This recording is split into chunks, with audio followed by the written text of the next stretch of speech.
ராசிக்காரர்களுக்கு வருடத்தின் முதல் 5 மாதங்கள் 11ஆம் இடத்துல குரு பகவான் இருக்கிறார். அட்டமத்து சனி நடந்துகிட்டு இருக்கு. ஆனால் அட்டமத்து சனியுடைய பாதிப்பை நீங்கள் என்ன அனுபவிக்கவே இல்லை.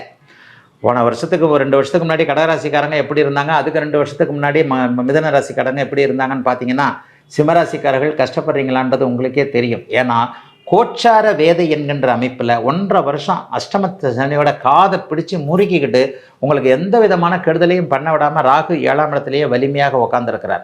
அப்படி உட்காந்துருக்கின்ற ராகு கரெக்டாக டிசம்பர் மாதம் முதல் வாரம் வரைக்கும் இந்த வருஷம் முழுக்கவே உட்காந்துருக்கிறார். ஆக அஷ்டம சனியுடைய தொல்லைகள் அத்தனையும் நீங்கள் கோச்சாரத்தில் 7ஆம் இடத்தில் இருக்கக்கூடிய ராகுவால் அனுபவிக்கவே போகிறதில்லை. ஆகவே அஷ்டம சனினா உங்களை ஒன்றும் பண்ணாது, ஜாம்னு நல்லா இருக்க போகிறீங்க. முதல் 5 மாதங்கள் வெற்றிகள் கிடைக்கக்கூடிய அமைப்பு. மே மாதம் வரைக்கும் யாரும் உங்களை அசைக்க முடியாது. அந்த அளவிற்கு எதை செய்தாலும் அது ஒரு வெற்றியாக முடியக்கூடிய தன்மைகள் இதுவரைக்கும் இல்லாத அளவிற்கு நமக்கே ஒரு நம்பிக்கை உணர்ச்சி வரக்கூடிய அமைப்புலாம் இப்போது கண்டிப்பாக அத்தனை சிம்மராசிக்காரர்களுக்கும் வந்திருக்குதுங்க. மே மாதத்திற்கு பிறகு கூட உங்கள் ராசிக்கே குரு பகவான் வந்துடுறார். உங்கள் ராசிக்கு வரக்கூடிய, அதாவது 12ஆம் இடத்திற்கு வருகிறார். அதற்கு பிறகு ஒரு 3 மாதம் கழிச்சு ராசிக்கே வருவார். ஏன்னா இந்த வருஷமும் அதிசார பயிற்சியின் மூலமாக 3-4 மாதம் கூட மாறிக்கிட்டே இருப்பார்.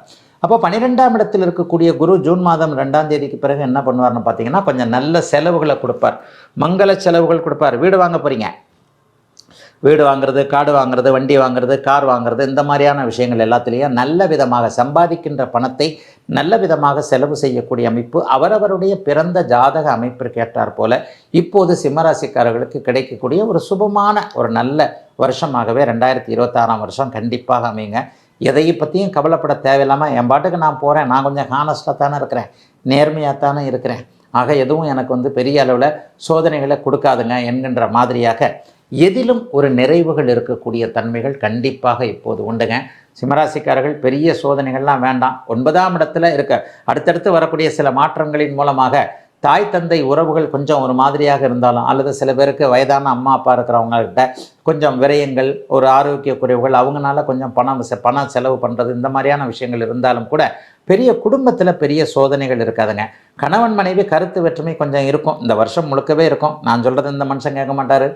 இந்த மாதிரியான ஒரு முணுமுணுப்புகள் சிம்மராசிக்கார சகோதரிகள் எல்லாருக்குமே கண்டிப்பாக உண்டு. 7ஆம் இடத்துல ராகு இருந்தாலே ஏதாவது ஒரு ரூபத்தில் கணவருடைய ஆரோக்கியம் பாதிக்கப்படுறது, பொருளாதார முன்னேற்றம் பாதிக்கப்படுறது, இந்த மாதிரியான விஷயங்கள் இருக்கும். ஆனாலும் அவ்வப்போது சிறு சிறு பூசல்கள் அது உடனே சரியாக போகக்கூடிய அமைப்புகள் தான் இருக்குது.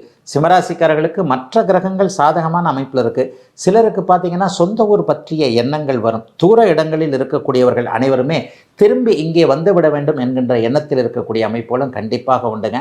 பெரிய சோதனைகள் கண்டிப்பாக இப்போது கிடையாது. சிம்மராசிக்காரர்கள் எல்லோருக்குமே நல்லவைகள் நடக்க ஆரம்பிக்கின்ற இனிய நல்ல மாதமாகவே வருஷமாகவே அமைஞ்சிருக்குங்க 2026ஆம் வருடம்.